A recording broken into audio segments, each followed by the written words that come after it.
Breaking news చూస్తున్నాం. Swiggy జొమాటోకి big shock తగిలింది. ఇవాళ దేశవ్యాప్తంగా గిగ్ వర్కర్లు సమ్మెకి దిగారు. శనివారం 5 గంటల పాటుగా నిలిచిపోబోతున్నాయి ఈ డెలివరీ సేవలన్నీ కూడా. ఇక ఇవాళ మధ్యాహ్నం 12 గంటల నుంచి 5 గంటల వరకు ఈ సమ్మె కొనసాగబోతోంది. పెరిగినటువంటి ఫ్యూయల్ ఖర్చులతో ఆదాయం పడిపోతుందంటూ డెలివరీ ఛార్జీలు కిలోమీటర్కి 20 వరకు పెంచాలని డిమాండ్ చేస్తూ ఆందోళన వ్యక్తం చేస్తున్నారు ఈ Swiggy Zomato delivery boys. So gig వర్కర్ల సమ్మెతో తీవ్ర ఇబ్బందులు పడబోతున్నారు. సో గతంలో కూడా ఇదే మాదిరిగా అనేక హెచ్చరికలు జారీ చేశారు డెలివరీ బాయ్స్. ఇప్పుడు మరోసారి స్విగ్గీ జొమాటో ఫుడ్ డెలివరీకి సంబంధించి గతంలో ఇమ్మీడియట్ ఇన్స్టాంట్ అని చెప్పి 10 minutesలో డెలివరీ అయిపోవాలి. ఇప్పుడేమో మాకు తగ్గట్టుగా ఛార్జీలు లేవు అన్నట్టుగా వాళ్ళు చెప్తున్నారు. సో ఏదేం జరిగినా ప్రస్తుతం స్విగ్గీ జొమాటో సేవలు మరొక 5 గంటల పాటు నిలిచిపోబోతున్నాయి. ఈరోజు మధ్యాహ్నం 12 గంటల నుంచి 5 గంటల వరకు ఈ సేవలు నిలిచిపోబోతున్నాయి. ఇది ఒక షాకింగ్ సంఘటన చెప్పాలి. దట్టు హైదరాబాద్ లాంటి సిటీలో మోస్ట్లీ అందరూ ఎక్కువగా డిపెండ్ అయ్యేది ఈ డెలివరీ యాప్స్ పైనే, ఫుడ్ కోసం డిపెండ్ అవుతూ ఉన్నారు. సో అలాంటి వాళ్ళు ఒక్కసారిగా ఈ సంఘటనతో షాక్ గురవాల్సిందే. దీనికి సంబంధించి మరిన్ని అప్డేట్స్ ప్రతినిధి పవన్ అందిస్తారు. పవన్, సో ఏంటి స్విగ్గీ జొమాటోకి సంబంధించి ఈ డెలివరీ యాప్స్ గిగ్ వర్కర్లు 5 గంటల పాటుగా సమ్మె నిర్వహిస్తున్నారు. గతంలో కూడా ఇన్స్టాంట్గా 10 minutes సంబంధించిన నిబంధనలు ఎత్తివేయాలని చెప్పి కూడా ఒక ఆందోళన వ్యక్తం చేశారు. ఇప్పుడు ఎటువంటి ఎఫెక్ట్ ఉండబోతోంది? 5 గంటల పాటుగా ఈ డిమాండ్స్ని స్విగ్గీ జొమాటో కన్సిడర్ చేసే అవకాశం ఉందా? గిగ్ వర్కర్లకు సంబంధించి రీసెంట్గా తెలంగాణ ప్రభుత్వం కూడా కొన్ని పాలసీలను తీసుకొస్తామని చెప్పింది. గవర్నమెంట్ ఏదైనా సహాయం అందించబోతోందా ఈ గిగ్ వర్కర్ల సమస్యని ఆ అప్లికేషన్ వరకు తీసుకెళ్ళడానికి?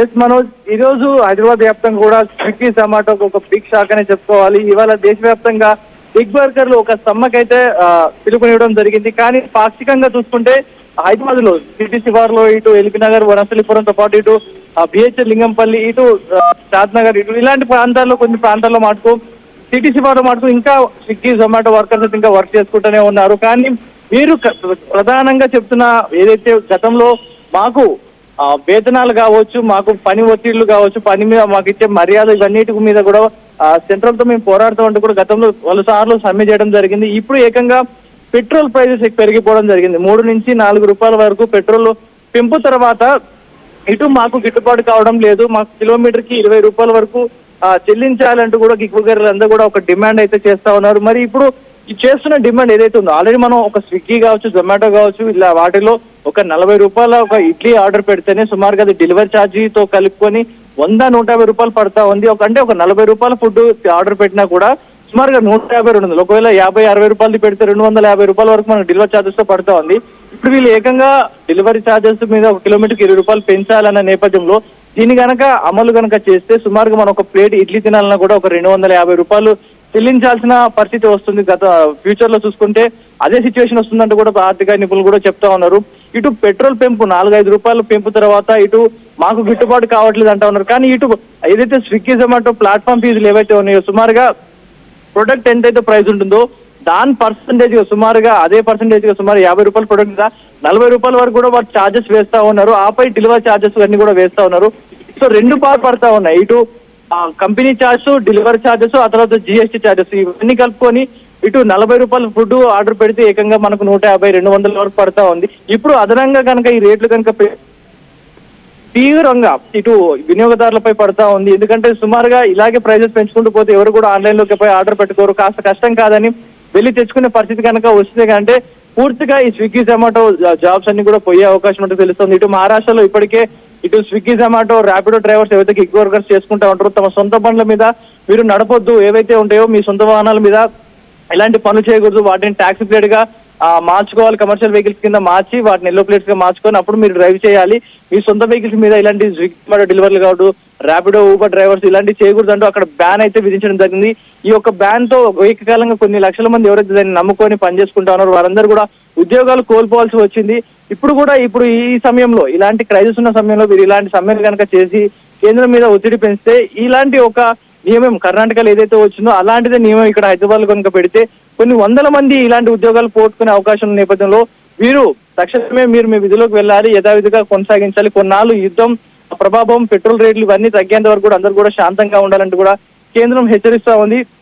చూడాలి. ఇప్పటికైతే ఈ 12 గంటల నుంచి 5 గంటల వరకు ఏదైతే మీరు సమ్మె చేస్తామంటా ఉన్నారో ఈ టైంలో కొంచెం పీక్ టైం అయినా కాకపోవచ్చు మధ్యాహ్నం సమయంలో, అందుకని వీరు ఈ సమయాన్ని ఎంచుకుంటున్నారు అంటూ కూడా ఇటు కొన్ని వర్గాలు చెప్తా ఉన్నాయి. మరి ఈ సమయంలో ఇటు జొమాటో డ్రైవర్స్ కావచ్చు, స్విగ్గీ జొమాటో డ్రైవర్స్ అందరూ కూడా సమ్మెకు దిగడం మంచిది కాదంటూ కూడా అందరూ సమ్మె విరమించి ఎవరి పనుల వారికి వెళ్ళాలి, రానున్న క్రైసిస్ ని మనం అందరం కలిసి ఎదుర్కోవాలంటూ కూడా కేంద్రం చాలా సున్నితంగా చెప్తున్నట్టు తెలుస్తోంది మనోజ్.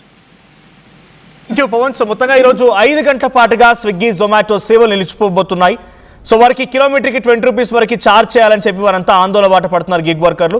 మరి గిగ్ వర్కర్ల సమస్యల్ని గతంలో పరిష్కరిస్తామని తెలంగాణ రాష్ట్ర ప్రభుత్వం కీలక అంశాలు చెప్పుకొచ్చింది, అసెంబ్లీలో సైతం మాట్లాడుకొచ్చింది, దానికోసం పాలసీని కూడా రూపొందిస్తున్నామంది. మరి ఇప్పుడు ఈ సమస్యని ఆ అప్లికేషన్స్ వరకు తీసుకెళ్తాయా, యాప్స్ వాళ్ళు ఈ సమస్యను పరిష్కరిస్తారా చూడాలి.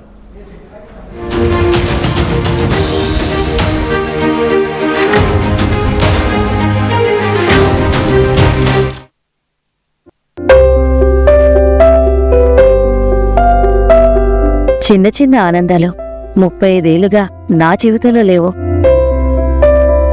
35 ఏళ్లుగా నేను డైపర్లలో బ్రతికాను. 6 సెంటీమీటర్ల ఫిస్టులా నా మూత్రాశయంలో లీక్ కారణమైంది. ఎవరూ నాకు సహాయం చేయలేకపోయారు.